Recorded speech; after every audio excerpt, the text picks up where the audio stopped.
내란 혐의로 구속 기소된 윤석열 대통령에 대한 형사재판 절차가 본격화된 가운데 내란 특검법에 대해 거부권을 행사한 최상목 대통령 권한대행에 대해 비판의 목소리를 높인 전현희 더불어민주당 최고위원, 삼선 국회의원, 더불어민주당 당대표 정치테러 대책위원회 위원장, 국민권익위원회 위원장 역임.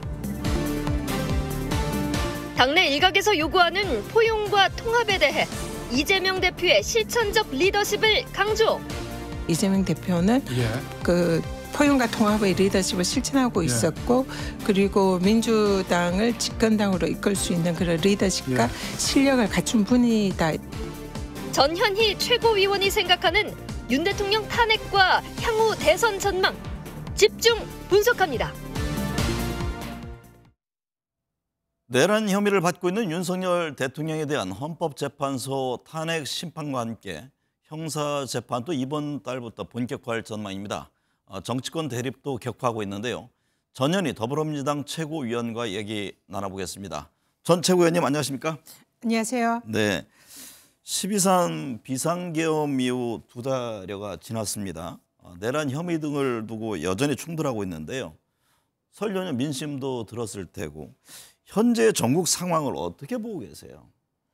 일단 그동안 비상계엄과 또 내란의 여파로 많은 국민들께서 이른바 내란성 불면증을 앓고 계시고, 또 굉장히 정신적인 이런 쇼크, 그런 증상까지 겪는 분들이 많으십니다. 그래서 먼저 위로의 말씀과 새해 복 많이 받으시라 말씀드리고요.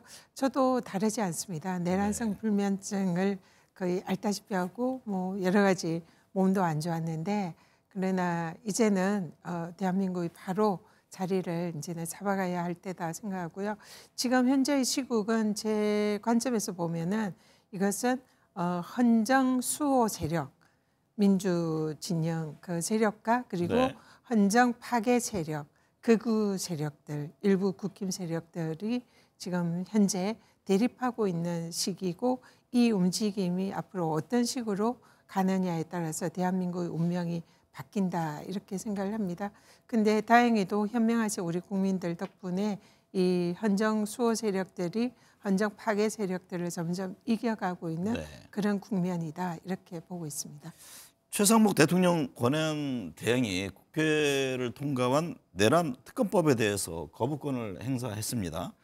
윤 대통령이 이미 기소돼 도입의 필요성에 대한 판단이 어렵다는 입장인데요. 이 문제는 어떻게 보십니까?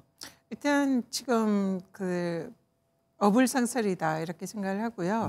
지금 내란 특검법이 원래는 민주당이 상당히 범위를 넓게 했습니다. 이 이제 내란죄, 외환죄, 그리고 또 그 관련되어 있는 그런 이제 여러 그 연관된 범죄에 대한 수사를 목적으로 하다가 국민의힘이 여기에 반대를 해서 어쨌든 우리는 특검법을 통과시켜야 된다, 그런 생각으로 대폭 양보해서 내란죄와 그리고 그 수사를 하는 도중에 인재한 범죄만 수사 대상으로 했거든요. 그렇지만 여전히 이 내란을 지금 온 국민들이 현재 이 상황에 대해서 반드시 그 진상을 규명하고 공범이라든지 동조자를 발본색원해야 된다, 그런 생각들을 많이 하고 있고요. 특검에 의해서 그런 것이 규명이 돼야 된다 생각합니다. 그렇기 때문에 지금 윤석열 대통령의 경우에는 공수처나 검찰에서 본인이 수사를 거부를 하고 제대로 수사를 하지 못한 채 기소가 됐거든요. 그러면 윤석열 대통령만 수사를 하고 기소만 하면 끝나는 게 아니거든요. 거기에 내란에 이르기까지 실질적으로 물론 이제 군의 사령관들도 수사하고 기소는 되어 있지만 그 외에도 대통령실이라든지 국무위원이라든지 경호처라든지 그리고 또 다양한 이런 극우 세력들과 관련되어 있는 내란의 그 진상이 규명이 되고 공범들을 반드시 발본색원해서 다시 이런 일이 없도록 하는 것이 특검의 목적이거든요. 그렇기 때문에 윤석열만 이미 기소됐다고 해서 이 특검의 목적은 끝난 게 아니냐, 이렇게 주장하는 것은 이치에 맞지 않은 주장이다, 이렇게 봅니다. 전 최고위원은 거부권을 행사한 최 대행에 대해 탄핵 마일리지를 쌓아가고 있다 이렇게 지적한 바 있습니다. 조국 혁신당도 강경한 입장인데요. 근데 만약에 또다시 탄핵 카드를 들기에는 역풍등을 고려해서 어려울 것이다 이런 전망도 나옵니다. 오늘 보니까 김윤덕 사무총장도 인내심 있게 기다릴 것이다. 일단 뭐 탄핵에는 좀 선을 긋는 듯한 발언인데요. 향후 이 문제, 이 입장 어떻게 가져갈 겁니까? 당에서는 지금 최상목 대행에 대해서는 이미 지금 상황에서도 탄핵에 충분한 위헌 위법 사유가 이미 있다 이렇게 보고 있고요. 그렇지만 다만 탄핵을 하지 않는 것은 지금 어려운 경제 상황이라든지 여러 가지 점을 고려해서 일단은 저희들이 이제 뭐 김연도 총장이 인내라고 표현을 했지만 인내하거나 자제하고 있다. 이게 네. 맞는 표현일 것 같고요. 근데 지금 이미 최상목 대행은 지금 헌법기관을 구성하는 그 헌법재판관이라든지 또 국회에서 인사청문회에 통과된 대법관이라든지를 임명을 하지 않고 있습니다. 이거는 위헌이다 이렇게 저희들은 보고 있고요. 또 상설특검의 경우에는 특검법이 통과되면 지체 없이 특검을 추천 의뢰해야 되는데 이 의무도 이행하지 않아서 이미 부작위에 관련된 직무유기죄로 네. 고발 조치도 된 바가 있습니다. 네. 그래서 이미 위헌 위법 사항인데 또 여기에 지금 특검법이나 거부권 행사도 지금 한덕수 총리 전 권한대행보다 더 많이 지금 거부권을 행사를 했거든요. 그래서 이게 사실은 월권이고 위헌의 소지가 많은데 만약에 또 내일 헌법재판소에서 40여 재판관에 대한 위헌 결정이 나올 거다 저희들은 이렇게 보고 있는데요. 네. 그때도 40여 재판관에 대해서 임명하지 않을 거다. 네. 이런 이제 지금 언론 보도들이 있는데 그런 경우라면은 제 개인적으로는 이것은 더 이상 저희들이 인내를 할 수 없는 수준까지 이르지 않나 이렇게 보고요. 이 경우에는 원칙적인 대응을 할 필요가 있다. 이런 개인적인 생각을 합니다. 지켜보겠다 그런 네, 입장이신 거군요. 윤 대통령에 대한 헌법재판소 탄핵 심판이 진행 중인 가운데 재판부가 배당돼서 형사재판도 이제 본격화할 것으로 보입니다. 헌재 결정 언제쯤 어떻게 날 것으로 예상하십니까? 지금 예측으로는 2월 말이나 3월 초순 정도에는 결정이 나지 않을까 네. 그렇게 이제 생각을 합니다. 근데 변수는 지금 윤석열 대통령 측 변호인 측에서 계속적으로 좀 시간을 끄는 그리고 뭐 증인을 추가 신청한다든지 이런 이제 모습을 보이고 있어서 헌재에서 이것을 만약에 좀 받아주면 조금 더 시간은 늘어날 수 있다. 그렇지만 늦어도 3월 중순까지는 결론이 나지 않을까 네. 이렇게 생각을 합니다. 여권 등에서 헌법재판소 재판관 개인에 대한 정치적 성향을 문제 삼고 있습니다. 이에 대해서 헌재가 탄핵 심판 본질을 왜곡하지 말라고 경고를 했는데요. 여권의 이 같은 주장은 향후 헌재 결과에 대한 불복까지 염두에 둔 움직임으로 보세요? 일단 지금으로서는 탄핵 재판에서 최대한 윤석열 측을 유리한 결론을 이끌려고 하는 그런 이제 헌재 재판관들을 흠집을 내므로써 그렇게 하려는 의도가 첫 번째 있다고 보고요. 네. 그리고 두 번째는 향후에 인용 판결이 나왔을 때에 봐라 헌재 재판관들이 이렇게 편향됐기 때문에 이런 결론이 났다라고 하는 그 탄핵 불복의 일종의 포석을 두는 그런 행위다 이렇게 보고 있습니다. 그렇지만은 사실은 헌법재판관들께서는 사실 우리나라 사법부의 최고위층으로서 이런 개인적인 뭐 정치적 성향이라든지 이런 거에 휘둘려서 아니면 개인적 친분에 휘둘려서 판결을 하실 분들은 네. 아니다 이렇게 보고요. 그렇다라고 주장하는 것은 사법부에 대한 또 모욕이다, 모독이다 이렇게 보고요.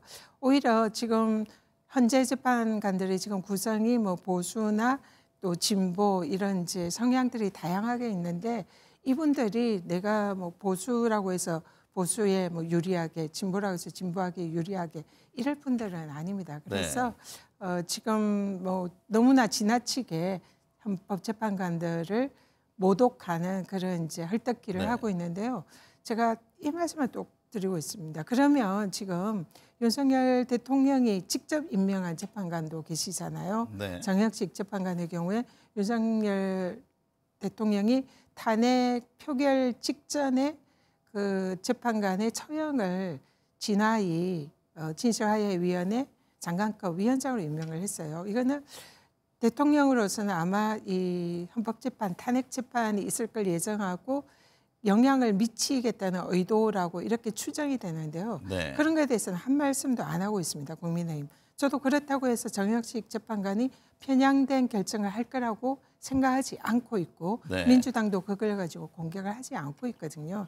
그래서 제발 좀 균형을 가지고 사법부를 존중하고 그런 모습을 국민의힘이 보였으면 좋겠다 이렇게 생각합니다. 헌재의 최종 결정에 불복한다? 이게 상상을 할 수 있는 일입니까? 지금 아까 처음에 제가 말씀을 드렸지만 지금 현재 대한민국이 헌정 체제 수호 세력과 파괴 세력과의 싸움이다. 그래서 지금 극단적으로 지금 그 국민의힘의 경우에는 점점 극우와 손을 잡고 있잖아요. 네. 극우라는 것은 보수에서 더 나아가서 체제의 전복을 꾀하는 그런 세력을 우리가 흔히 극우라고 얘기하잖아요. 그러면 국민의힘이 계속적으로 이렇게 극우와 손을 잡고 극우 세력 쪽으로 간다면은 그런 상황이 오는 것도 결코 불가능하지는 않다. 이렇게 보고 있습니다. 마은혁 헌법재판관 후보자 임명 문제를 두고서도 문제를 지금 제기하고 있습니다. 내일 임명 관련해서 권한쟁의 심판 결과가 나오는데 권성동 국민의힘 원내대표는 한도수 총리 탄핵 심판 전까지 임명을 보류해야 된다 이런 입장을 냈습니다. 지금 권성동 원내대표께서 사실 굉장히 무리한 말씀을 많이 하고 계세요. 도대체 이분이 법조인 출신이 맞은가 이렇게 생각이 될 정도로 공수처가 뭐 수사권이 없고 또 영장이 불법이고 뭐 사법부에 대해서도 그동안 뭐 비판을 서슴지 않고 했고요. 또 헌법재판관의 이런 헐떡기에도 사실상 앞장서서 하시고 계셔서 지금 굉장히 균형 감각을 잃은 게 아닌가 이런 사실 걱정도 됩니다. 네. 방금 말씀하신 것은 본인의 생각이지 헌법재판소는 헌법재판소대로 절차가 있는 것이고 또 거기에 따른 법리가 있는 것이거든요. 그렇기 때문에 그런 주장을 하시는 것은 너무 지나치게 자기들의 편의대로 하는 거고 일반 보편적인 이런 생각과는 맞지 않다. 이렇게 네. 봅니다. 윤 대통령은 공수처 조사를 거부했고 김용현 전 국방부 장관 등도 구속된 이후에 진술 거부 등으로 12.3 내란 사태의 실체적 진실에 다가가지 못하고 있다는 지적이 나옵니다. 내란 문제는 어떻게 보고 계세요? 일단 비상계엄 선포와 그 이후에 일련의 행위를 이제 우리가 내란으로 보고 있잖아요. 근데 이 내란죄에 대해서는 이미 대법원 판결이라든지 형법 규정이나 이런 게 아주 명확합니다. 네. 그래서 지금 형법의 규정에 따르면은 이 국권 침탈의 문란의 목적으로 폭동을 일으킨 그런 행위를 내란으로 보고 있고요. 국권 문란의 정의가 또 형법에 있습니다. 헌법 기관을 그 기능을 행사를 불가능하게 하는 그런 이제 위험성 이런 게 지금 이제 내란의 구성 요건인데요. 네. 이번에 그 비상계엄으로 국회를 침탈하고 그리고 또 헌법재판소를 침탈한 그런 행위들은 헌법기관의 국회와 선관위를 그 기능을 무력화하려는 그런 고도의 위험성이 있는 행위이기 때문에 형법의 규정에 따라서도 명백한 내란이고요. 네. 또 12.12 사태 이런 때에 대법원 판결이 그런 그 국회를 무력화하려는 의도로 국회를 침탈한 그런 행위를 폭동으로 규정을 이미 하고 있거든요. 그래서 관련 법령이나 판례에 의해서 이미 사실은 더 이상 수사를 하지 않아도 그냥 너무 명백한 내란 행위입니다. 그렇기 때문에 이것을 진술 거부권을 행사를 하고 수사에 협조하지 않아서 내란이 아니라고 덮으려고 하더라도 그것은 이미 좀 소용이 없는 게 아닌가 이렇게 보고 있습니다. 윤 대통령 탄핵 심판 결과에 따라 조기 대선 여부가 결정 날 텐데요. 조긴 대선 관련한 문제 언제쯤 어떤 전망을 하고 계세요? 저도 장미 대선 6월 경에는 대선이 있지 않을까 싶고요. 네. 현재 판결이 좀 빨라지면 5월 말 정도도 충분히 가능하지 않을까 그렇게 생각을 하고 있습니다. 네. 그래서 네. 설 연휴 마지막 날 이재명 대표와 문재인 전 대통령이 만났습니다. 전 최고위원도 함께 하셨잖아요. 네, 병사마을에 같이 갔었습니다. 통합과 포용이 부각됐습니다. 김경수 전 경남지사 언급을 시작으로 지금 민주당 안에서 이른바 친명 비명계간 신경전도 좀 있었는데요. 당시 분위기는 어땠습니까? 분위기가 굉장히 화기애애하게 좋았고요. 네.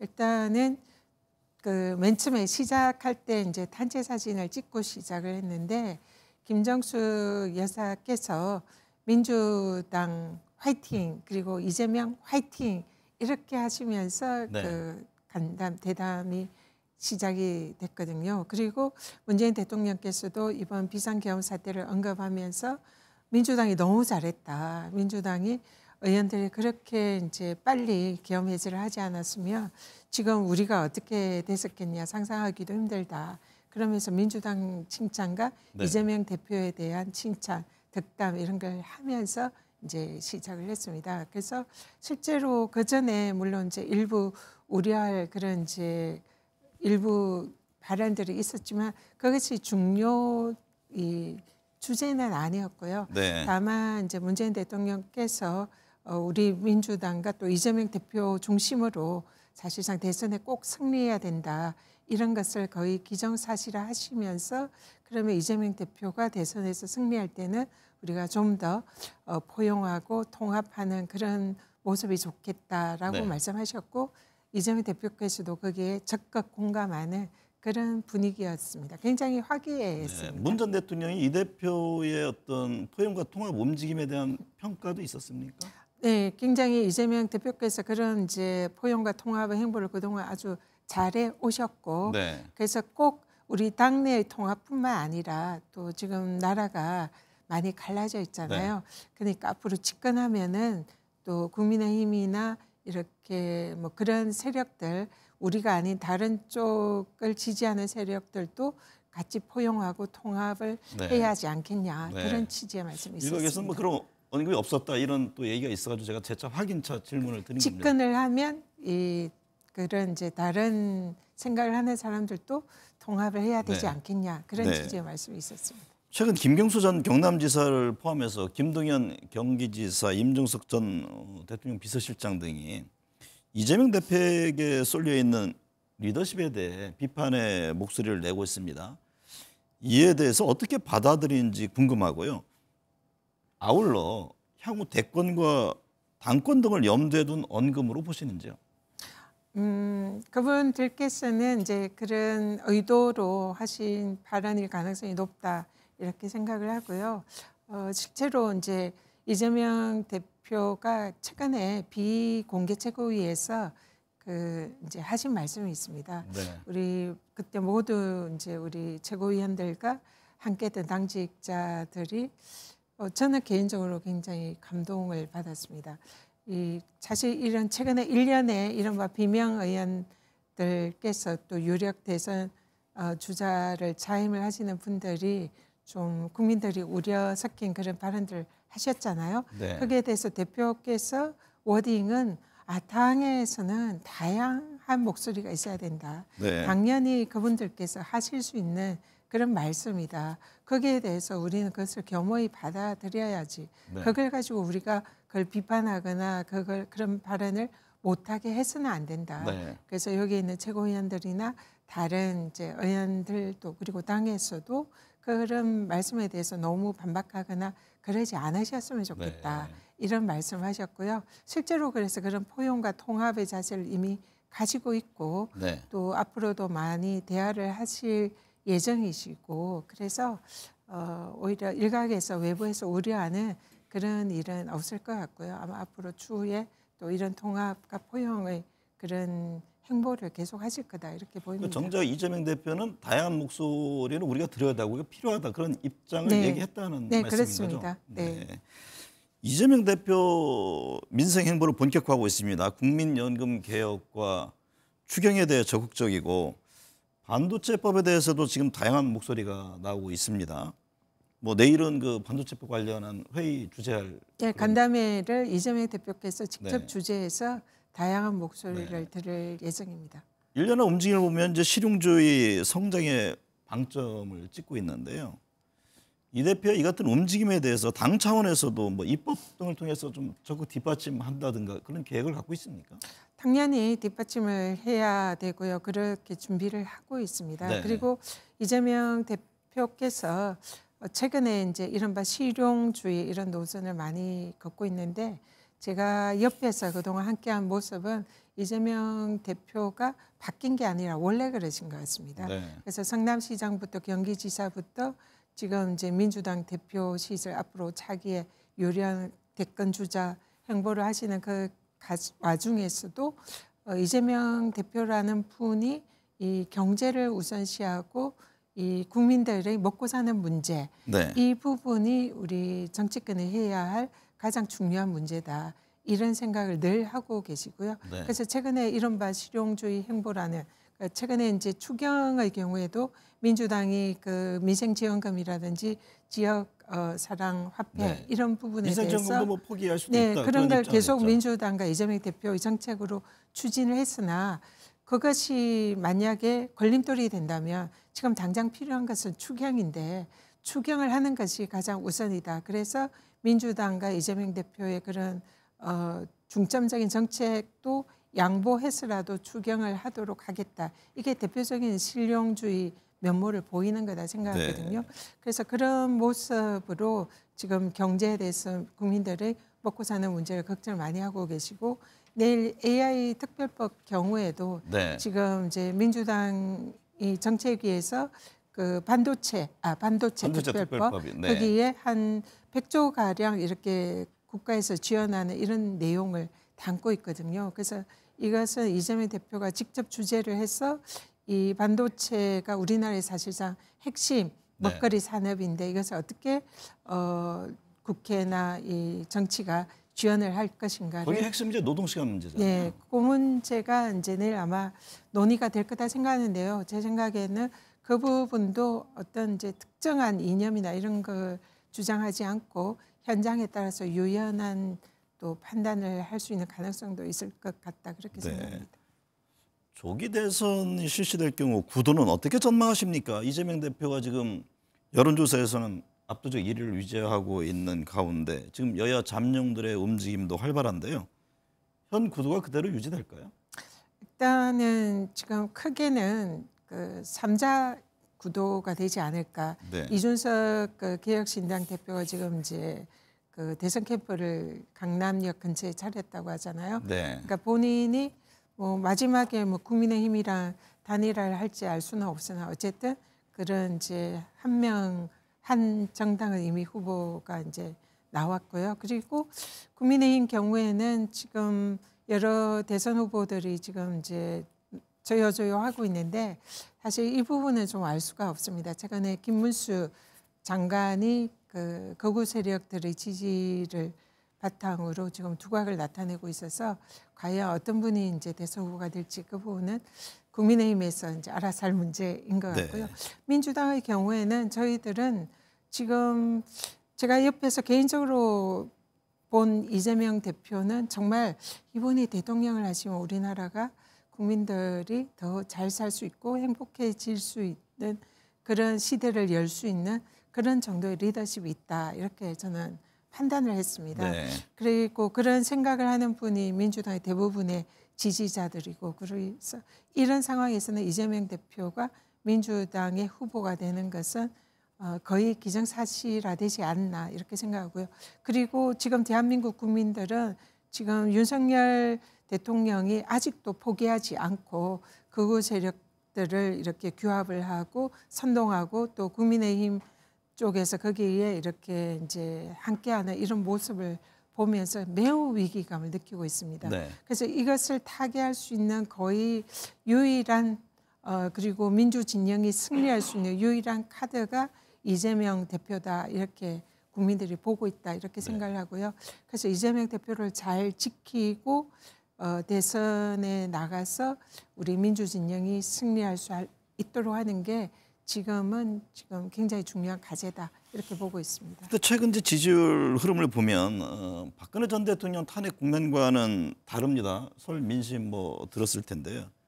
현재 민주당의 핵심 과제는 무엇이라고 보세요?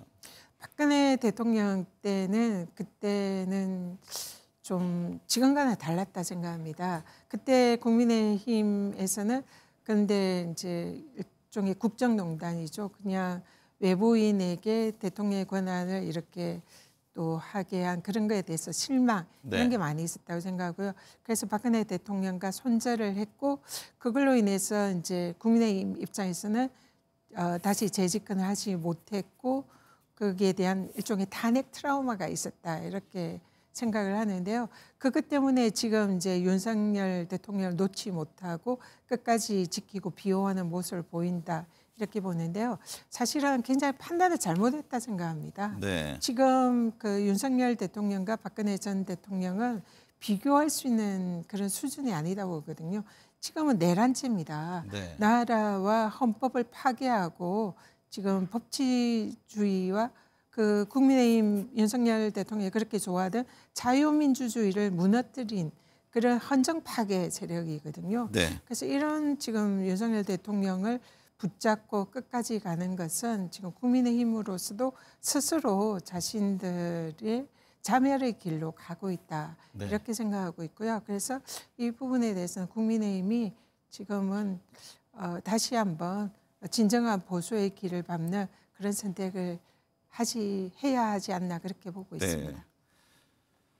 설 민심은 탄핵 정국과 함께 먹고 살기 힘들다는 겁니다. 민생 경제에 더욱더 매진해야겠습니다. 오늘 함께해 주셔서 감사합니다. 고맙습니다.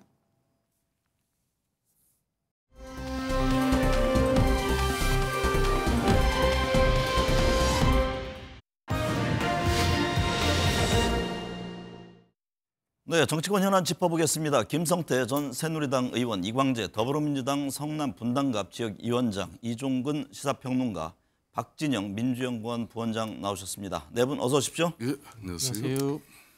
김성태 전 대표님, 설 연휴 기간 공표됐던 차기 대선 양자 대결 여론조사 결과가 천차만별입니다. 그렇습니다. 이재명 대표와의 대결에서 박빙으로 나오는 곳이 있는가 하면 거의 뭐 더블 스코어 차이가 나는 경우가 있습니다. 전체적으로 어떻게 보셨습니까? 아무래도 뭐 지금 현재 여론의 추이는 이 설 연휴가 길었지 않습니까? 그러니까 다양한 의견과 입장이 있었던 것 같아요.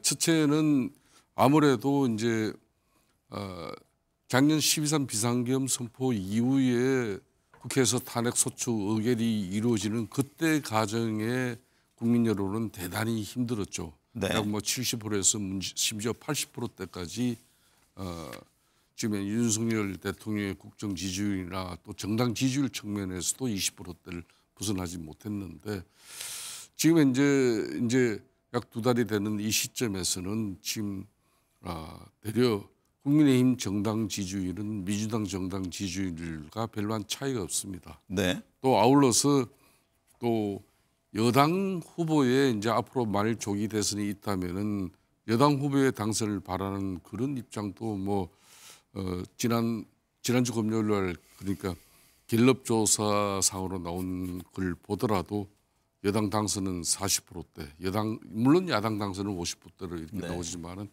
과거 2016년 박근혜 대통령 탄핵 정국 때보다는 이 보수나 좀 합리적 좀 중도층에서 지금 이 상황을 상당히 심각하게 보고 있고 그런 측면에서 상당한 결집이 이루어지면서 또 한편으로는 민주당 이재명 대표 중심의 과도한 입법 권력에 대한 분명히 국민적 견제의 목소리가 있다는 걸 여실없이 보여주고 있습니다. 네. 이광재 위원장님, 최근 여론조사 평균치를 보면 정권 교체가 필요하다는 응답이 49%, 정권 재창출이 필요하다는 응답이 42%였는데요. 표심 향방 어떻게 보셨는지요? 일단 국민의 마음을 두려워해야 된다는 생각 하나 하고 또 하나는 민주당의 마음을 크게 써야 되겠다. 왜냐하면은 그 불법 계엄에 반대한다는 국민이 한 70% 되잖아요. 네. 근데 현재 정권 교체를 해야 된다는 쪽이 50%면 약 20% 정도가 모자라는 거잖아요.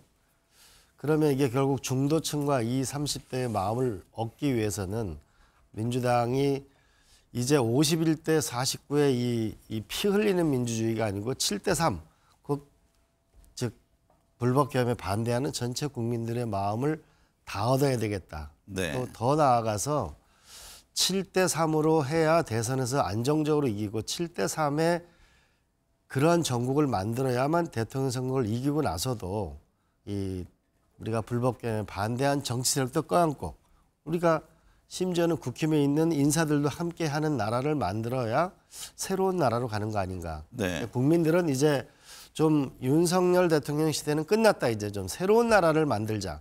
제발 경제를 좀 생각해달라. 이게 이번에 설날의 핵심 민심이라고 저는 생각합니다. 네. 이중근 평론가님, 여야 지지율 팽팽한 조사가 있는데요. 윤 대통령 탄핵 심판 중에도 국민의힘과 민주당 지지율 차이가 크지 않은 데 대해서 이게 중도층 표심이 아직 나타나지 않고 있다 이런 해석을 하던데요. 네, 그렇습니다. 동의하십니까?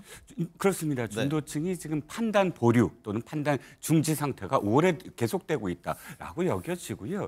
제가 이런 결과에 좀 더 충격적인 건 전 두 가지 고비에서는 중도층이 뛰어들 거라고 생각을 했습니다. 첫 번째가 서부지법 폭동 사태. 그때 저는 이제는 중도층 좀 뛰어들어서 너무 혼란스럽게 이렇게 그 윤 대통령에 대한 어떤 적극적 지지를 뛰어넘어서 사법부를 흔드는 것에 대해서 절대 이거는 안 된다라고 중도층이 반응을 보일 거라고 생각을 했고, 두 번째는 설 연휴 기간 동안 어찌됐든 이 내 집단, 그러니까 가족 친지들끼리 모여서 그래도 세상은 이렇게 해야 된다라는 의견 교환이 되면서 중도층이 뭔가 적극적으로 의견을 표시할 줄 알았거든요. 그런데 설 연휴 이후에 언론사들의 어떤 여론조사, 특히나 지금 MBN에서 인용하는 여론조사를 보면 중도층이 아직도 판단 보류하고 있다라고 보여집니다. 결과적으로는 중도층은 누구에 대해서, 어느 집단에 대해서 판단을 보류하느냐, 윤 대통령이나 국민의힘보다는 민주당에 대해서 지금 판단을 보류하고 있다고 생각을 해요. 이재명의 민주당, 즉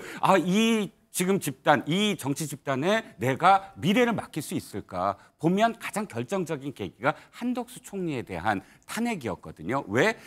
권한대행은 언제나 지지율이 높습니다. 노무현 대통령 시절에 고건 권한대행, 또 박근혜 대통령 시절에 황교안 권한대행 지지율이 높아졌어요. 그분들에 대해서. 왜? 그분들이 뭔가 뛰어난 게 아니라 이 위기를 그래도 안정적으로 잠시나마 지탱해 줄 사람이다라고 지지를 보였는데, 지금 한덕수 권한대행을 탄핵을 시킴으로써 민주당이 안정적인 수권 정당으로서의 대안 세력이 아니구나, 아직도 국가를 흔들게 만들겠구나라는 불안감을 조성하게 만들었다. 그러니까 이 판단 보류가 이재명의 민주당이 어떻게 하느냐에 따라서 사실 이 중도층의 어떤 표심이 달라질 것이다라는 생각입니다.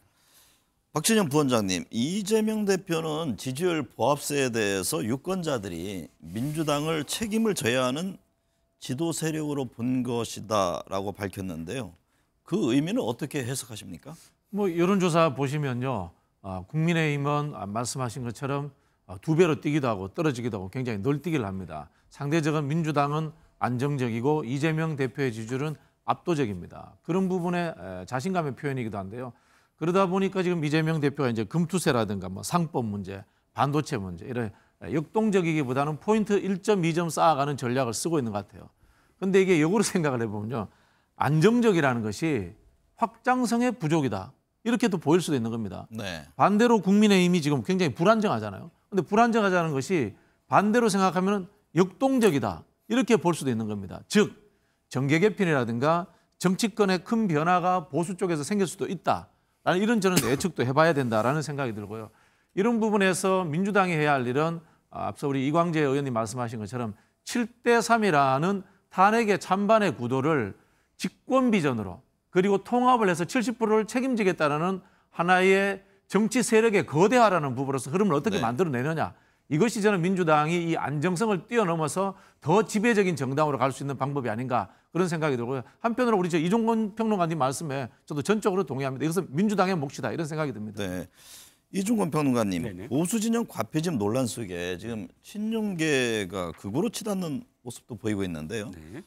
이 같은 움직임에 대해서 당 안에서도 향후 선거에 불리할 것이다 이런 지적이 나옵니다. 만약에 조기 대선이 치러질 경우 이 같은 국민의힘 움직임 표심에는 어떤 영향을 줄까요? 아마 결정적으로 조기 대선 국면에 들어가면 아마 변할 겁니다. 당연히 네. 변할 수밖에 없고요. 이 기조를 유지하고 하지는 않을 것이다. 당연히 그럴 것 같고요. 왜냐하면 극우주의라고 말씀을 하셨지만 사실 이거 극좌냐 극우냐의 이념 성향의 문제는 아닐 것 같고 극단적인 어떤 이 행태를 보인다라고 만약에 표현한다면 세 가지 부류일 것 같아요. 세 가지 층위로 나뉘는데 하나는 뭐냐면 윤 대통령의 계엄이 분명히 문제가 있음에도 불구하고 복귀를 요구하는 층. 이건 좀 극단적이라고 저는 생각을 하고 또 두 번째는 부정선거 의혹.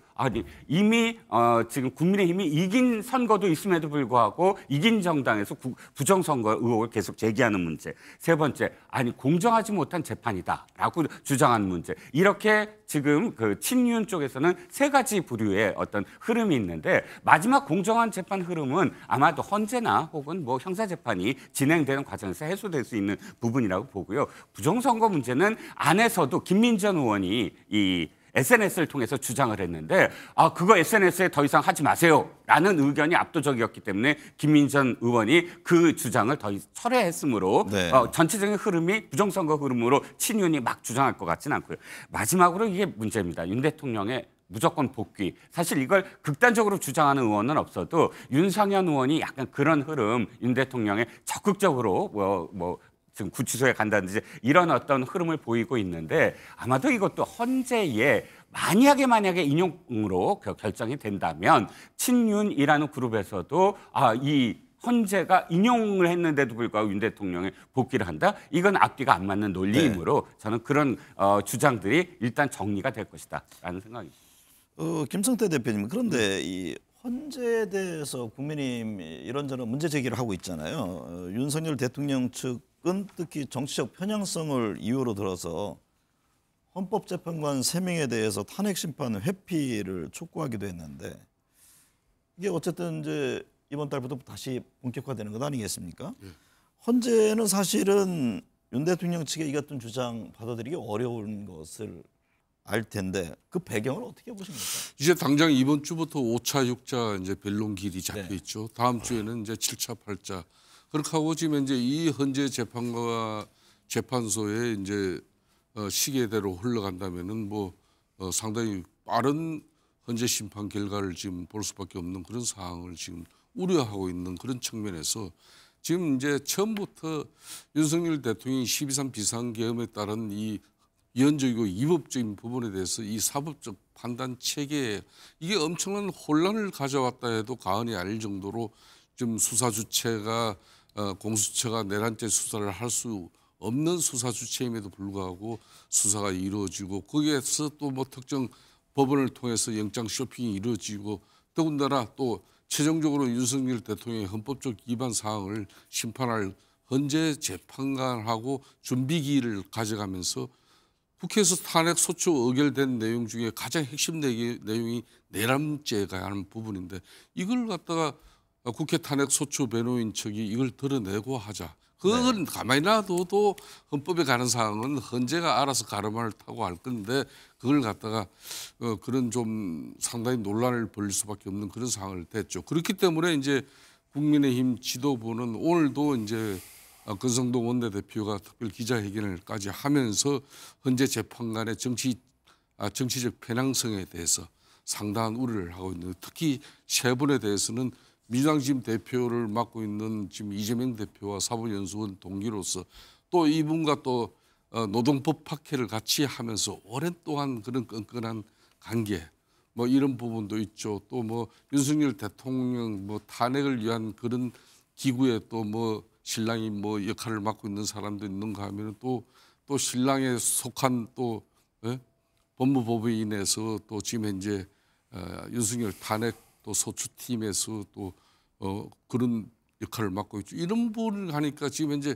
국민의힘 입장에서는 공정하고 그렇지 않아도 절차적 정당성에 많은 시비가 걸릴 수 있는 이런 혼란이 있었는데 과연 헌재의 이 판단 자체가 정치적 편향성을 저버리면서 오로지 헌법적 가치에 의한 그런 심판이 이루어질 수 있을까? 그 네, 부분에 상당한 우려를 하고 있죠. 임명한 재판관도 있지 않습니까? 그렇습니다. 그분들에 대한 언급은 하지 않습니다. 예, 그렇습니다. 네.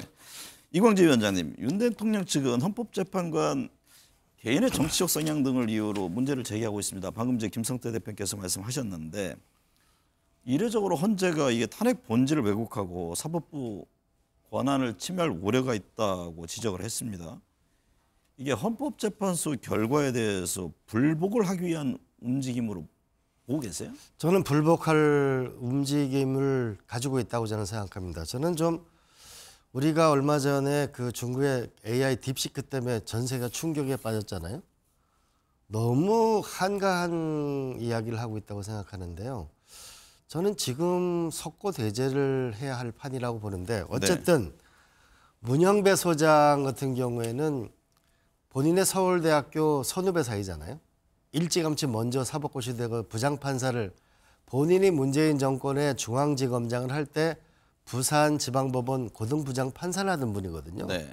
그런 분을 문제 삼을 수가 없는 거고 저는 이번에 헌법재판소 재판을 보면서 헌법재판소의 판사들의 실력이 대단하다. 그리고 거기에 임하는 윤석열 대통령의 재판 태도를 보면서 많은 국민들이 저게 우리가 뽑은 대통령인가? 난 매우 부끄럽게 생각한다고 생각합니다. 제발 좀 이제 수사도 안 받고 영장도 거부하고 이제는 헌재까지를 탄핵하겠다고 하는 거는 저는 국민을 버리는 거라고 봅니다. 제발 좀 정신을 차리고 국민들이 얼마나 힘들어하는지 이 나라가 위기에 빠져 있는지 저는 정말 헌법재판소의 빠른 판결이 대한민국의 나라를 구하는 길이라고 생각합니다. 네, 박진영 부원장님, 이게 법치주의는 보수의 전통적 가치잖아요. 근데 현재 보면 이제 공수처나 검찰의 수사의 문제를 제기했고 지금은 헌법재판소 재판관에 대해서도 공격을 가고 있는데 이 같은 움직임이 중도층 민심은 어떻게 바라볼까요? 사실 우리 보수를 규정할 때 뭐 공동체주의, 온정주의, 민족주의, 법치주의 이런 이야기를 하는데요. 제가 이렇게 이야기해 보니까 국민의힘에 이게 네 가지가 다 별로 없는 것 같아요. 그래서 과연 정통 보수인가 이런 말씀 드리고 싶고요. 권영세 의원님 이제 그 비대위원장이 문영배 헌법재판소 권한대행이 이재명 대표의 친분 이야기를 하는데 친하기는 권성동 원내대표가 제일 친하지 않나요? 그럼 권성동 원내대표는 그러면 국민의힘 원내대표에서 제척돼야 되나요? 앞뒤가 전혀 안 맞고요. 이 민주주의라는 것이 내용의 측면보다는 형식적 측면이 강합니다. 내용의 측면에 따지게 되면은 이 정치 사상의 자유에 위반됩니다. 오히려 형식적 문제로 접근해야 되는데요. 형식적 문제로 접근하자면 헌재에서 제척돼야 될 사람들은 윤석열 대통령이 임명한 사람들이 제척되는 것이 맞습니다. 네. 더 예를 들어 볼게요. 마은혁 그 재판관 이야기하는데요. 과거 이야기를 하는데 마은혁 재판관이 과거에 좌파였다. 그래서 문제가 된다. 실제로 문제가 되면 그분 국가보안법 살아있으니까 국가보안법으로 잡아 넣어야죠.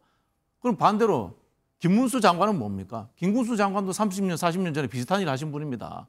이게 전부 다 정치 사상의 자유를 위반하고 있고요. 또 누구하고의 친분관계, 연좌제적 사고를 하고 있고요. 이 모든 것들이 지금 국민의힘의 지도부에서 하는 행태들이 시대착오적인 행위들 그리고 자신들에게 적용해 봤을 때 전혀 스스로 부끄럽다. 저는 그런 생각이 듭니다. 네, 김성태 대표님, 최상목 권한대행이 마은혁 헌법재판관 후보자의 임명을 의뢰한 것이 지금 위헌인지 여부가 내일 결론. 그렇습니다. 내일. 지금 권성동 대표는 오늘 한덕수 총리 권한대행의 탄핵 결론이 나기 전까지 임명을 보류해야 된다 이런 입장을 냈습니다.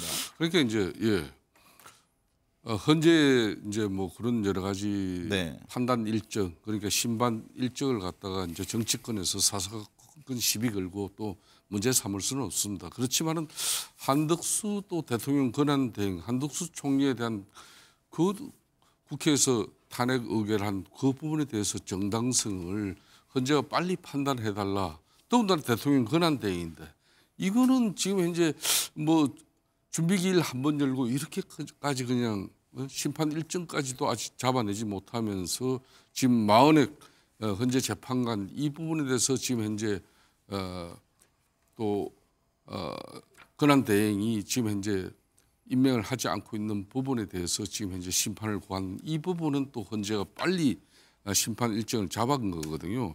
그러니까 최상목 지금 권한대행 입장에서는 이 부분에 대해서는 최소한 이 한 사람이 이 국회목 3명 중에서 한 명은 이렇게 각 당 추천에 이미 작년 11월 달에 원내대표들 간에 묵시적인 합의가 있었고, 그럼 논란이 되고 있는 한 명 그 부분에 대해서는 정치적 합의를 좀 해가지고 네. 보내달라 그러면은 차질 없이 자기도 임명하겠다 그러는데 그 역시 그걸 두고도 지금 현재 민주당 입장은 무슨 소리냐, 우리가 이제 쉽게 말하면은 국회의원 정수가 많으니까 우리가 이미 낙점한 40의 재판관을 갖다가 그대로 임명을 해주라. 네. 이러니까 지금 차이를 빚고 있는 건데, 저는 오늘도 권성동 대표 입장에서 한덕수 총리 권한 대행을 헌재 심판 요구를 한 게 훨씬 더 이른데 이 부분은 배제하고 지금 현재 민주당에서 요구하고 있는 40의 헌재 헌법재판관 후보자부터 이제 내일 심판이 이루어진다는 건 이건 불공정한 거다. 네. 그렇기 때문에 그 절차를 먼저 한덕수 전 대통령 권한 대행에부터 심판 절차를 먼저 가져가고 그다음에 이걸 가져가라. 이 부분은 크게 무리는 없는 이야기 같아요. 네. 하지만 뭐 결정은 헌재에서 하는 부분이니까 네. 국민의힘으로서는 참 답답한 지경입니다. 지금. 이광재 위원장님, 대통령 권한대행인 최상목 경제부총리가 국회를 통과한 내란 특검법에 다시 거부권을 행사했습니다. 야당 비판이 이어졌는데요. 이 점은 어떻게 보셨습니까? 저는 최상목 대행이 정치를 하지 말고 경제에 좀 전념했으면 좋겠어요. 그 헌법재판관 내일 판결이 나면 즉시 한 명을 저는 임명해야 된다고 봅니다. 그리고 네. 본인이 그 계엄을 반대했다고 했잖아요. 그러니까 거기에 따른 내란 특검은 하는 게 맞겠죠. 그래 어쨌든 저는 최상목 대행이 더 이상 줄타기나 정치를 그만하고 환율 1,460원 이거 어떻게 할 겁니까? 트럼프 대통령 지금 관세를 캐나다, 멕시코 다 매기고 있는데 관세 어떻게 할 겁니까? 네. 그리고 6월 15일 날 캐나다에서 G7 정상회의가 열리는데 참여할 건가 말 겁니까? 우리는 무슨 준비를 합니까? 10월 30일 날 APEC에서 경주 열리는데 전 세계를 초청해야 될 텐데 우리는 무엇을 할 겁니까? 제발 좀 정치에 나서지 말고 경제 살리기, 안보에 집중하는 걸 우리가 최상목 권한대행에게 바라지 않는 걸까요? 네. 내일 헌재 판결이 나면 전 즉시 임명하는 것이 국가를 이롭게 하는 거라고 저는 생각합니다. 네. 이런 내란 특검법은 다시 국회에서 재의결하게 될 텐데요. 그렇습니다. 김 대표께서는 어떻게 보세요? 지금 국민의힘 재의결해도 추가 이탈표는 없을 것이다 이런 자신감을 보이던데요. 그렇습니다. 지금 이제 권성동 원내대표의 그 주장이 상당히 일리가 있어 보이는 부분이 윤석열 대통령이 아직까지 공수처든 뭐 검찰이든 어디 경찰이든 수사 주체로부터 수사가 이루어지지 않아 가지고 국민들도 이 내란죄 의혹 혐의에 대해서 이 사법기관에서 제대로 된 수사가 하지 않고 있기 때문에 이걸 수단이 없다. 그러면 특검으로 가야죠. 그런데 이제 윤석열 대통령도 검찰에 공식적으로 기소가 돼서 이미 재판 절차가 진행 중이에요.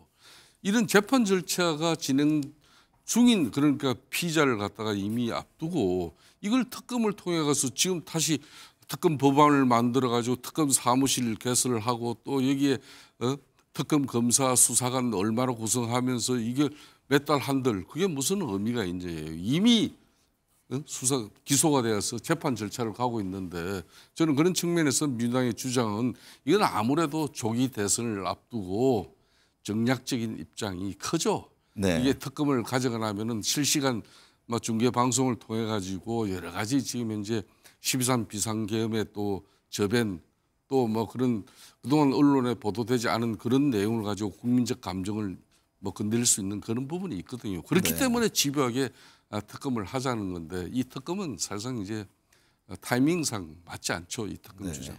이광재 위원장님, 정진석 대통령 비서실장 등 대통령실 참모들이 구치소에 수감 중인 윤석열 대통령을 접견했습니다. 윤 대통령은 대통령실이 국정의 중심이니 의기소침 말고 최선을 다하라고 말했는데요.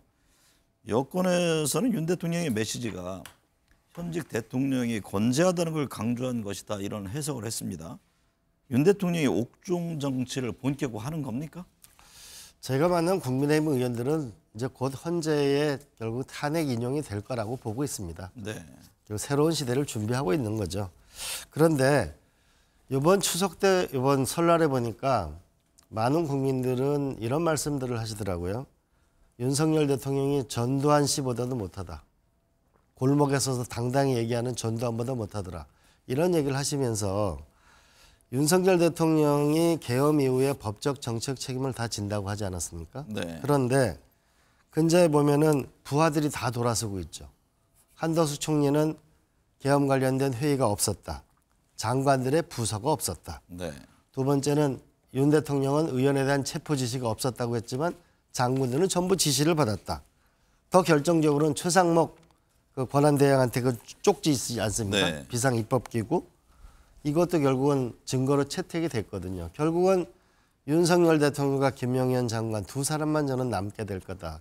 이제 이 나라를 구하는 중요한 결단을 우리가 해야 될 때가 왔다고 보면 더 이상 국민을 모욕하지 않았으면 좋겠습니다. 네.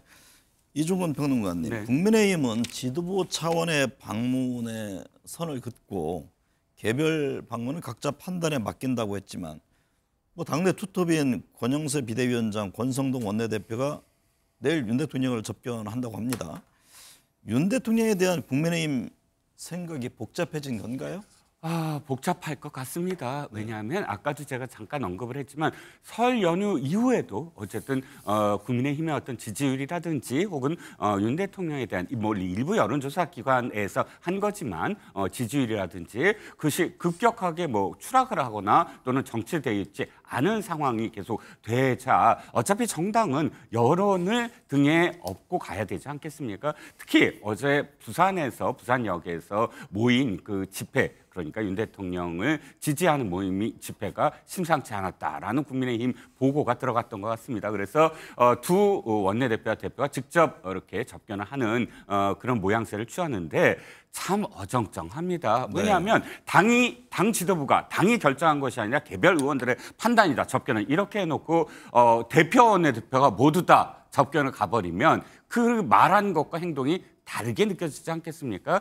최소한의 어떤 정무적 판단이라면 두 분 중에 한 분만, 예를 들어서 대표가 원내대표는 안 간다든지 이게 그래도 전체적으로 어떤 정무적인 판단이라고 여길 텐데 두 대표가 손붙잡고 함께 접견을 가면서 이건 당 지도부가 한 게 아니다. 그러면 당 지도부가 한 건 최고위까지 다 가야 당의 어떤 입장입니까? 제가 보기에는 좀 더 당당하게 그럼 당의 입장이다라고 하든지 아니면 좀 더 정무적인 판단을 하든지 좀 아쉬운 대목이 분명히 있다고 생각을 합니다. 김건희 여사의 접견은 아직 정해진 게 없는 것으로 전해졌는데요.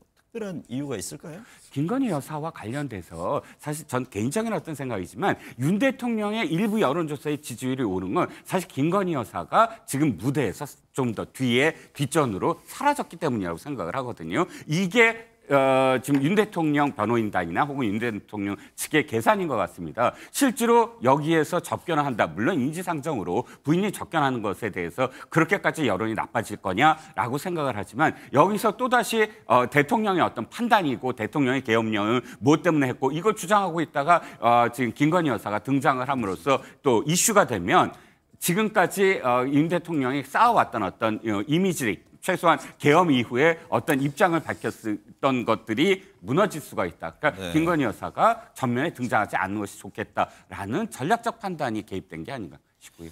박지원 부원장님, 국민의힘 의원들의 윤 대통령 접견에 대해서 민주당은 수감된 조직 보수를 찾아가 충성을 맹세하는 조폭 영화를 떠오르게 한다 이렇게 지적을 했네요. 윤석열 대통령이 아마 한국에서 이제 극우 탄생의 순교자 뭐 이런 식으로 본인을 역할로 만든 것 같아요. 아마 오랫동안 여기에서 이제 제대로 조직적인 대우가 만들어진다면은 한국 사회를 피곤하게 만드는 그런 하나의 흐름이 될 것 같아요. 유럽에서 극우가 나타났던 것처럼요. 그런 생각이 드는데 한편으로 보면은 이 조폭의 친구라는 것이 나쁜 짓을 같이 하니까 친구가 되는 측면이 있습니다. 저는 이런 측면에서 이 사람들도 윤석열 대통령의 입을 좀 두려워하지 않나. 라는 이런 생각도 해봅니다. 지금 보면요, 이 군사령관들이라든가 이런 분들 또는 김용현 전 장관 이런 사람들에게 윤석열 대통령이 책임을 전가시키고 있어요. 참모들에게도 그럴 수 있습니다. 저는 그런 위험성이 있기 때문에 윤석열 대통령이 어떤 생각을 갖고 있나 이런 취지에서 저는 안부도 묻고 윤석열 대통령 눈치도 보고 이런 거 아닌가 이런 생각도 들고요. 제일 의심되는 건 이 부분입니다. 계엄 당일날 윤석열 대통령이 장관들에게 페이퍼를 다 나눠줬어요. 네. 그 윤석열 대통령이 썼을까요? 저는 김용현 장관이 쓰지도 않았다고 봅니다. 그 전문적인 내용이 있습니다. 그걸 저는 분명히 써준 주위에 기획력이 있는 참모가 있을 거라고 봅니다. 네. 그 의심 속에서 저는 대통령실의 참모들이 윤석열 대통령과 한 배를 탈 수밖에 없었다라고 저는 추정을 합니다. 네. 김성태 대표님, 민주당은 국민의힘 일부 의원들을 윤 대통령 전광훈 목사와 함께 극우 사이비 세력으로 규정하기도 했는데요. 국민의힘 내부에서도 전광훈당 인사와는 결별해야 된다 이런 목소리가 나옵니다. 저는 그런 목소리가 나오는 게 정말 그래도 천만다행이다 저는 이렇게 보고 있습니다. 이제 작년 12.3 윤석열 대통령의 비상계엄 선포 이후에 국민 여론을 통해서 국회 탄핵 소추 의결 그때 여론은 7대3이었습니다. 분명히. 네. 7대3이 넘었었죠. 그러니까 가장 최근에 지금 나온 여론조사가 지난 금요일 날 중앙일보가 의뢰해서 이제 갤럽 조사가 나왔는데 이 갤럽 조사를 보면은 사실상 구도상 지금 국민의힘은 상당히 어려운 구조가 되어 있어요. 거기서 세 가지 포인트를 제가 보고 있는데 여기는 여당 당선은 40%고 야당 당선은 50%예요. 네. 또 탄핵 찬성도 59%고 탄핵 반대는 불과 36%밖에 되지 않습니다. 이제 여기서 또 중요한 대목이 바로 이 대목인데 지금 정당 신뢰도 부분에 있어서도 국민의힘을 신뢰하지 않는다는 부분이 64%입니다. 또 민주당을 53% 신뢰하지 않는다는 것 여기서도 11%가 차이가 있는 거죠. 네. 그러니까 윤석열 대통령하고 앞으로 국민의힘의 관계 설정이 어떻게 이루어져야 되는지 그걸 유추해 볼 수 있는 한 대목이면서 지금 여기서 또 여러 여론조사를 이렇게 보면은 무당층이 줄어들고 있어요. 이 무당층이 줄어들고 있다는 것은 특히 양 진영에 있어서도 위기를 먼저 맞이한 국민의힘 입장 여기에서 국민의힘 지지 세력부터 먼저 결집됐기 때문에 정당 지지율이나 뭐 윤석열 대통령의 뭐 정치 지지율이 높아진 건데 네. 여기에 고무돼 가지고 국민의힘이 윤석열 대통령의 포켓 정당 이미지를 갖다 공고히 굳혀버린다면은 이거는 정말 꼼짝 못하는 상황이 될 수도 있습니다. 네. 또 한편으로는 윤석열 대통령의 옥중 정치에 이렇게 함몰돼 가지고 지금의 방식으로 계속 이렇게 막 흘러가 버린다면은 앞으로 중도 무당층의 이 판단에 대해서는 국민의힘이 어떤 또 앞으로 전략을 가질지 저는 큰 의문을 가질 수밖에 없어요. 네. 그렇기 때문에 지금 강풍처럼 휘몰아친 사실상 국민의힘 여기 지층에 좀 상당히 거구적 스탠스를 쥐고 특히 정광훈 목사 이런 분들 자유통일당 인사들이 그동안 한남동 관절을 지키면서 윤석열 체포를 막아낸 그런 여러 가지 분위기에 고무돼서는 안 된다는 말씀을 꼭 드리고 네. 싶죠. 이광재 위원장님, 민주당 이재명 대표는 추경 편성과 연금 개혁 등의 적극적인 모습입니다. 실용주의 성장에 방점을 찍고 있는데요. 오늘은 경호처장 공간을 원래 주인인 해병대 사령관 공간으로 복원하자는 제안도 했습니다. 내일은 뭐 반도체법 관련한 회의도 주재한다고 하는데 이 대표의 움직임 어떻게 보고 계세요? 저는 이번에 홍성국 그 대우증권 사장을 최고위원 임명한 건 잘했다고 봅니다. 네. 결국은 경제인데요. 반도체법을 저는 신속히 책임 있게 민주당이 저는 통과시켜야 된다고 봅니다.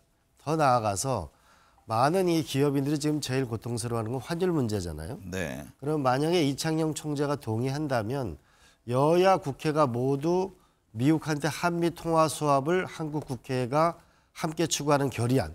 과거 이제 우리가 코로나가 왔을 때 일본하고 캐나다가 그런 적이 있었거든요. 네. 이런 것을 우리가 민주당에서 해 나간다든지 더 하나는 이번에 중국의 AI 문제가 점점 국민들에게 다가오고 있는데 중국 같은 데 보니까 AI R&D 예산은 전액 세액 공제를 해주거든요. 네. 뭔가 AI 문제에 대해서 괜히 그 R&D 예산 준다고 3, 4년 심사하지 말고 기업이 전면에 등장할 수 있도록 그 AI 전쟁의 전사가 되는 그런 자기의 경제를 살리는 성장으로 확실한 길을 가는 거. 또 네. 하나는 생산적 복지의 길을 가는 경제에서의 분명한 노선과 또 하나는 외교 안보에서 안정적인 모습을 보여야 될 거라고 봅니다. 이제는 책임감 있게 국민들이 안심하게 아, 나라를 맡겨도 되겠구나라고 하는 모습을 민주당이 가져가는 게 중요하고, 당 내로는 이런 거죠. 주먹을 주면은 사람이 안 모이잖아요. 네. 우리가 펼쳐야 많은 사람을 담을 수 있잖아요. 포용성, 그 단합을 해나가는 게 중요하다고 봅니다. 이중근 평론가님, 민주당과 이재명 대표 추경 편성에 걸림돌이 된다면 민생 지원금을 포기할 수 있다는 입장을 냈습니다. 지금 방금 이광재 의원 말씀하셨듯이 어려운 상황에서 정부 여당으로서도 만약 있을 수만은 없을 텐데요. 어떤 선택을 할 것으로 보세요? 아마 최상목 권한대행은 그래도 경제부총리 출신이고 네. 또 지금의 국가 위기에 대해서 굉장히 심각하게 생각했기 때문에 대통령의 계엄과 관련된 국무회의 과정에서도 제일 적극적으로 반대했다는 사람 아닙니까? 그러니까 경제와 관련된 그런 조치, 대응 조치에 대해서 누구보다 생각을 하고 있는 그런 그 권한대행이라고 생각을 하고요. 어떤 조치가 나올 것이라고 생각을 하는데 단 여기서 제가 민주당 특히 이재명 대표의 지금 행보에 대해서 좀 비판할 수밖에 없는 게 아까 국민들이 판단 유보 내지는 판단 중지하고 있다라고 말씀드리지 않았습니까? 무엇 때문이냐? 바로 이런 행태 때문입니다. 이게 굉장히 진정성 있게 들리지가 않아요. 왜냐하면 그럼 처음부터 지금 이 정부가 지난 12월 달에 예비비도 좀 살려주세요. 최상목 경제부총리가 그렇게 애원을 했습니다. 이런 부분들은 정말 국가를 위해서 진짜 필요한 부분들이다. 아까 이광재 위원장께서도 말씀하셨지만 반도체 특별법 이거 분명히 해야 되는 것이거든요. 그런데 지금까지 민주당이 어떻게 해왔습니까? 발목 다 붙잡고 있었고요. 예비비 다 삭감해버렸어요. 그래놓고서 지금에 와서 추경 편성하자. 추경은 아시다시피 무슨 쌈짓돈이 아닙니다. 그냥 필요할 때마다 추경합시다. 이게 아니거든요. 추경도 엄연히 법상으로는 국가 위기 상황이라고 돼 있습니다. 그런데 마치 다 이렇게 뺏어가 놓고 이제 내가 요거 줄 테니까 이건 들어줘라고 하는 행태 자체가 사실 국민들이 봤을 때 다 이게 안정적인 어떤 국정 운영을 할 것인가에 대한 의문점이 들 수밖에 없다는 겁니다. 진정성을 보이려면 말씀하셨듯이 반도체 특별법부터 고준위 특별법부터 해야 될 것 굉장히 많거든요. 갑작스럽게 우익 노선을 걷는다 이렇게 주장하실 게 아니라 이런 특별법부터 적극적으로 바꾸어 나가시는 게 이 판단 중지를 조금이라도 더 빨리 판단할 수 있게 만드는 그런 계기가 될 것으로 보입니다. 박진영 부원장님, 설 연휴에 이재명 대표가 문재인 전 대통령을 예방했는데요. 문 전 대통령 통합과 포용을 강조했습니다. 어떤 의미가 담겨 있다고 보는지요? 전부 국가 원로로서 모든 정치인들에게 할 수 있는 말 하셨다 이런 생각이 들고요. 아마 국민의힘 의원들이 예방하시더라도 같은 말 하지 않았을까 이런 생각이 듭니다. 일각에서는 이 부분들이 문재인 대통령이 이재명 대표에게 이른바 이제 친문 정치인들을 포용해라 이런 요구가 아니냐라는 말씀들을 하긴 합니다만은 그거는 저는 이른바 이 선수로 뛰고 싶어하는 대권 주자들의 해석이다 이렇게 생각이 들고요. 네. 저는 전직 대통령은 가능하면은 정파적 입장을 줄이시는 게 좋겠다 이런 생각이 들고요. 다만 문재인 대통령이 윤석열 정권의 이 실정, 폭정을 마지막 끊어내는 역할들은 해주신다면은 다른 전직 대통령과 다른 어떤 이 국가적인 원로로서의 역할을 크게 하시지 않나 이런 생각이 듭니다. 예를 들자면은 방언 집회 이런 데 한번 나오셨으면 좋겠어요. 네. 이광재 위원장님, 김경수 전 경남지사가 연일 목소리를 내고 있습니다. 고함치는 것을 멈추고 하나가 돼야 한다 당에 쓴소리를 내기도 했는데요. 대선 행보 본격화한 것으로 보는지요? 네, 저는 그렇게 봅니다. 네. 결국은 이 민주당은 좀 절박한 심정으로 제가 말씀드리지만 59대 49의 대선 피 흘리는 선거 말고 7대 3으로 우리가 승리해야 되고 그래야 나라도 안정적으로 갈 수 있다고 보거든요. 근데 이런 면에서 저는 그 국민의힘 같은 경우는 이재명 대표를 빼면 5명이 전부 국민의힘 후보잖아요. 네. 빨리 민주당도 자기가 대선에 출마하겠다는 걸 밝히고 이 40 플러스 30% 플러스 알파를 찾기 위해서 저는 노력을 할 때가 왔다라고 봅니다. 그리고 네.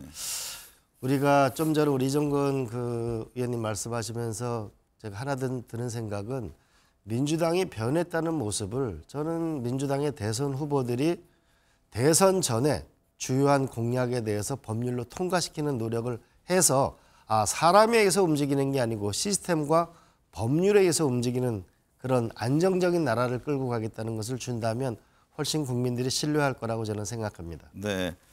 김성태 대표님, 국민의힘 대선 주자들의 움직임도 분주합니다. 윤 대통령과의 관계 설정, 여전히 탄핵 여부가 지금 마무리되지 않은 점 등 이게 이제 걸림돌이 되는 듯해 보이는데요. 대선 주자로서 어떤 점이 중요해 보입니까? 사실상 국민의힘 지금 이제 잠재적인 조기 대선이 이제 이루어지면은 잠재적인 대선 후보들은 많습니다. 네. 그렇지만은 현직 대통령을 배출한 그런 집권당의 도리로서 어느 선까지 자신을 내세워야 할지 상당히 고민스럽게 처신을 지금 하고 있죠.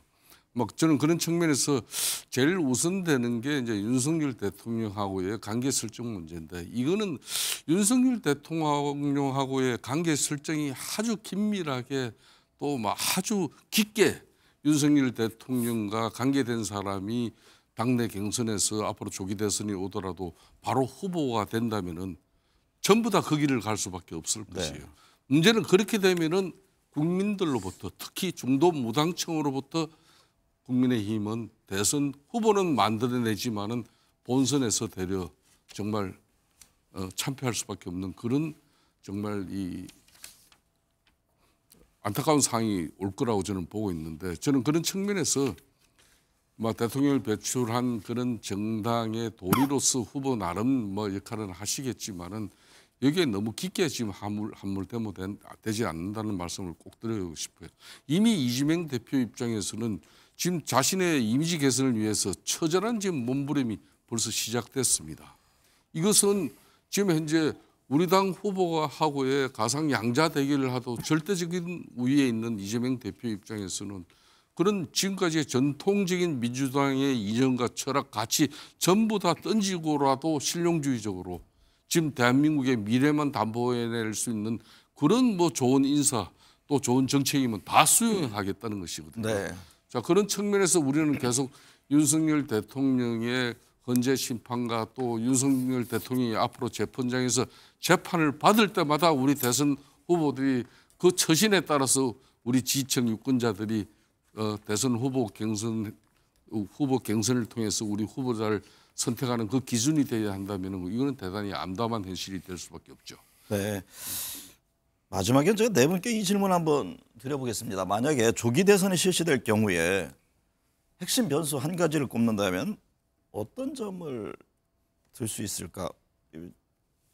박진영 원장님부터 말씀해 주실까요? 저는 결국은 이제 합종 연행 세력 재편이다라고 보는데요. 실제로 보면 이재명 대표와 민주당이 한 35에서 한 40% 정도 나와 있고 민주당 왼쪽에 한 5%가 존재합니다. 네. 그리고 국민의힘이 지지율은 한 30% 나옵니다만은 저는 대선 주자로 갔을 때 지금 이른바 이제 보수의 극우화 경향 때문에 한 15에서 20% 정도 차지하고 있다.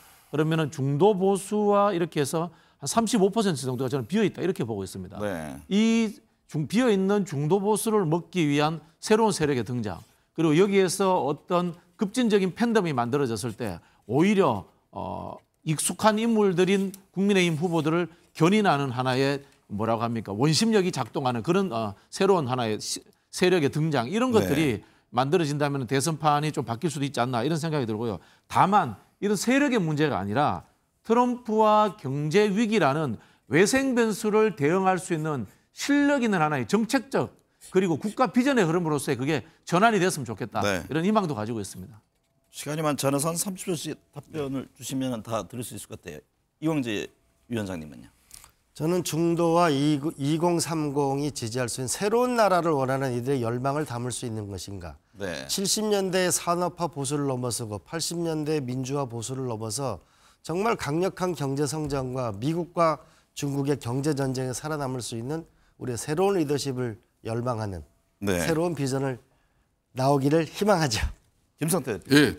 지금 타협 없는 대통령의 통치 권력과 그리고 극단적인 입법 권력의 대충돌은 대한민국의 불행을 지금 자초하고 말았습니다. 그런 측면에서 이제 대한민국이 새로운 미래를 위해서는 지금처럼 이 헌법과 또 법률 체계로 가지고는 이 국가 권력이 제대로 작동할 수 없다는 걸 이번에 빼지는 경험을 통해서 느꼈습니다. 그래서 앞으로 이제 대선 후보 특히 자신의 임기 단축을 통해서라도 재앙족 대통령 권력과 과도한 입법 권력에 대한 이런 통제 이런 부분을 개헌을 약속하는 그런 후보에 대한 저는 큰 관심을 가지고 있습니다. 이중구 평론가님 한마디로 말씀하시죠. 네, 세 분은 이제 거대 담론을 말씀하셨는데 저는 미시적으로 윤 대통령이 책봉 정치가 이어진다면 이건 국민의힘의 위기로 이어질 것이다라는 네. 생각이 들었습니다. 네, 오늘 네 분 말씀 감사합니다.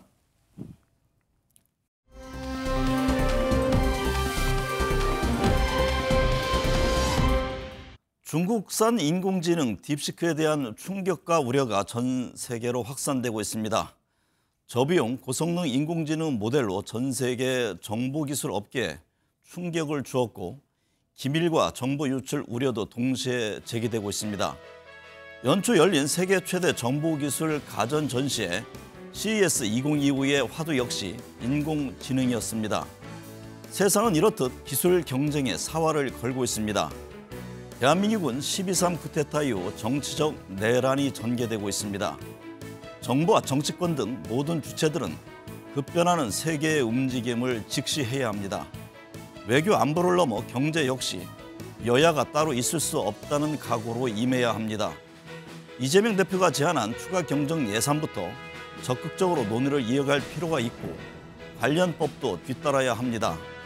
세계 기술 경쟁에서 도태되느냐 마느냐의 문제는 죽느냐 사느냐는 문제와 직결되는 게 오늘의 현실입니다. 시청해주신 여러분 감사합니다.